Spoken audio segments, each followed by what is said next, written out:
নমস্কার, চণ্ডীপাঠ সিরিজের ত্রয়োদশ ভিডিওতে সবাইকে জানাই সুস্বাগতম। তো আজকের ভিডিওতে আমরা চণ্ডীর চতুর্থ অধ্যায় সহজ সরল বাংলা ভাষায় আলোচনা করতে চলেছি।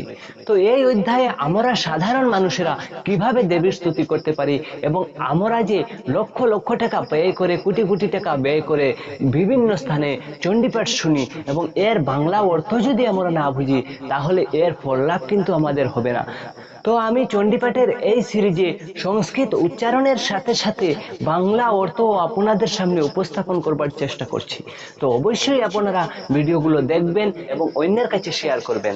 এবং এই অধ্যায়ে আমরা সাধারণ মানুষের ভাবে দেবীর স্তুতি করে ফল লাভ করতে পারি এবং আমাদের ধন সম্পত্তি ঐশ্বর্য স্ত্রী পুত্র পরিজন সকলে যেন সুখী থাকে এই কামনা করে আমরা কিভাবে সিদ্ধি লাভ করতে পারি এই বিষয়ে বিস্তারিত আলোচনা করা হয়েছে এই অধ্যায়ে। তো আপনারা সম্পূর্ণ ভিডিওতে আমার সাথে থাকবেন।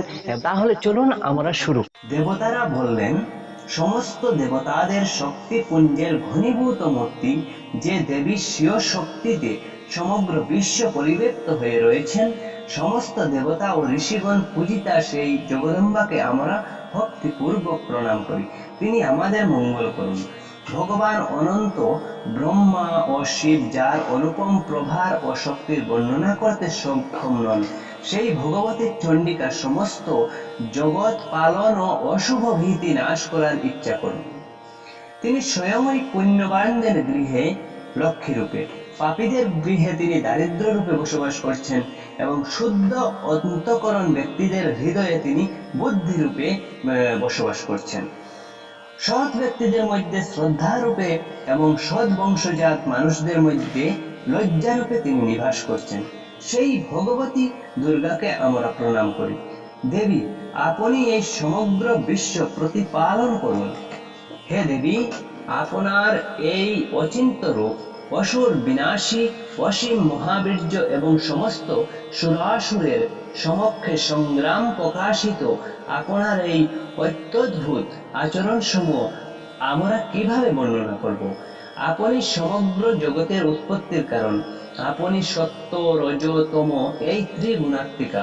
তা সত্ত্বেও বিকার আদি দোষের সাথে আপনার কোনো সংস্পর্শ নাই। ভগবান বিষ্ণু ও মহাদিদেব দেবতারা আপনার অন্ত জানেন না। আপনিই সকলের আশ্রয়। এই সমগ্র জগৎ আপনারই অংশভূত, কারণ আপনি সকলের আদিভূতা, অব্যক্ত, অব্যাকৃতা ও পরা প্রকৃতি। হে দেবী, যার উচ্চারণে সব রকমের যজ্ঞে সমস্ত দেবতারা কীর্তি লাভ করেন, সেই স্বাহা মন্ত্র আপনি। এছাড়া পিতৃগণের তুষ্টির কারণও আপনি, সেই জন্যই সকলে আপনাকে স্বধাও বলে থাকে। হে দেবী, মোক্ষ প্রাপ্তির যে সাধন, আপনি সেই অচিন্ত মহাব্রত স্বরূপা, সমস্ত দোষরহিত, জিতেন্দ্রিয়, তত্ত্বনিষ্ঠ, মুখ্যাবিলাসী মুনিগণ যা অভ্যাস করেন, সেই ভগবতী পরাবিদ্যা আপনিই। শব্দ ব্রহ্মরূপা বিশুদ্ধ ঋগ্বেদ, যজুর্বেদ এবং উদাত্তাদি স্বর মধুর পদোচ্চারণ বিশিষ্ট সামবেদের আশ্রয় স্বরূপা আপনিই। আপনি দেবী ত্রয়ী ভগবতী ও এই বিশ্বের উৎপত্তি ও প্রতিপালনের জন্য আপনিই বার্তা রূপে প্রকাশিতা। আপনি সমগ্র বিশ্বের দুঃখ হারিনি। হে দেবী, যার কৃপায় সকল শাস্ত্রের সার জানতে পারা যায়, সেই মেধা শক্তি আপনিই। আপনি দুর্গম ভবসাগর পার হইবার তরণী। দুর্গা দেবী, আপনিই সবকিছু, কোনো কিছুতেই আপনার আসক্তি নাই। কৈঠবারী ভগবান বিষ্ণুর, বক্ষ নিবাসিনী ভগবতী লক্ষ্মী এবং ভগবান চন্দ্রশেখরের দ্বারা সম্মানিতা শ্রী গৌরী দেবীও আপনিই। আপনার মৃদু হাস্যময় নির্মল পূর্ণ চন্দ্রবিম্ব অনুকারিণী এবং উত্তম সৈন্য প্রভাতুল্য মনোহর কান্তিতে কমনীয় মুখমণ্ডল দেখে মহিষাসুর ক্রুদ্ধ হয়ে সহসা সেই বদনমণ্ডলের উপর প্রহার করেছিল। এটা বড় আশ্চর্যের ব্যাপার।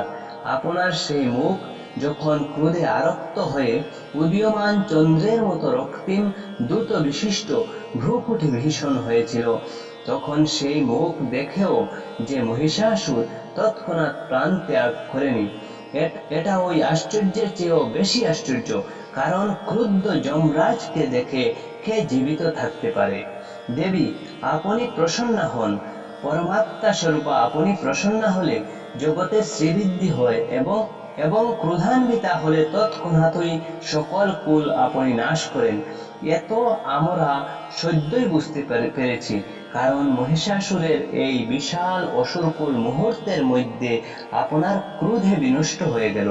সদা অভীষ্ট প্রদায়িনী আপনি যাদের উপর প্রসন্ন হন তারা সর্বত্র সম্মানিত, তাদের ধন যশ বৃদ্ধি পায়, তাদের ধর্ম কর্ম কখনো হ্রাস পায় না, এবং তারা আত্মীয় স্বজন স্ত্রী পুত্র ভৃত্যাদি সহ নিরাপদে থাকে এবং তারাই ধন্য বলে গণ্য হয়। হে দেবী, আপনার ওই অনুগ্রহে পুণ্যবান ব্যক্তি প্রতিদিন শ্রদ্ধার সহিত সব রকম ধর্মানুকূল কর্ম সম্পাদন করে এবং তার ফলে স্বর্গলোক প্রাপ্ত হয়। অতএব আপনি ওই ত্রিলোকে মনোবাঞ্ছা পূর্ণকারী ফল দেয়নি। হে মা দুর্গে, সংকটকালে আপনাকে স্মরণ করলে আপনি সকলকে ভয় দূর করেন এবং বিবেকী পুরুষ দ্বারা চিন্তন করলে আপনি তাদের শুভ বুদ্ধি প্রদান করেন। দুঃখ দারিদ্র ও ভয় হারিনি হে দেবী, আপনি ছাড়া অন্য আর কে আছে যে সকলের মঙ্গলের জন্য সদাই দয়ার্দ্র থাকে? হে দেবী, এই অসুরদের বধ করলে জগৎ শান্তি লাভ করবে এবং এই অসুরেরা চিরকালের জন্য নরক ভোগজনক পাপ কর্ম করতে থাকলেও এখন এই সম্মুখ সমরে মৃত্যু লাভ করে এদের স্বর্গপ্রাপ্তি হবে, এই মনে করে নিশ্চয়ই আপনি শত্রুদের বধ করেছেন। আপনি অসুরদের উপর শস্ত্রপাত কেন করেন? দৃষ্টিপাত মাত্রই আপনি সমগ্র অসুরদের সংহার কেন করেন না? এর এক গুণ কারণ আছে। এই অসুররাও আপনার নিক্ষিপ্ত শস্ত্র প্রহারে পবিত্র হয়ে যেন উত্তম রূপ পায়। তাদের প্রতি আপনার এক বিশিষ্ট রকম উদার অনুগ্রহ। হে দেবী, খড়গের তেজরাশির ভয়ঙ্কর দীপ্তিতে এবং আপনার ত্রিশূলের অগ্রভাগ থেকে নির্গত ঘনীভূত জ্যোতিপুঞ্জের তেজে অসুরদের চোখ যে নষ্ট হয়ে যায়নি, তার কারণ এই যে তারা সেই সময় আপনার মনোহর জ্যোতির্ময় মুখ চন্দ্রিমা দর্শন করেছিল।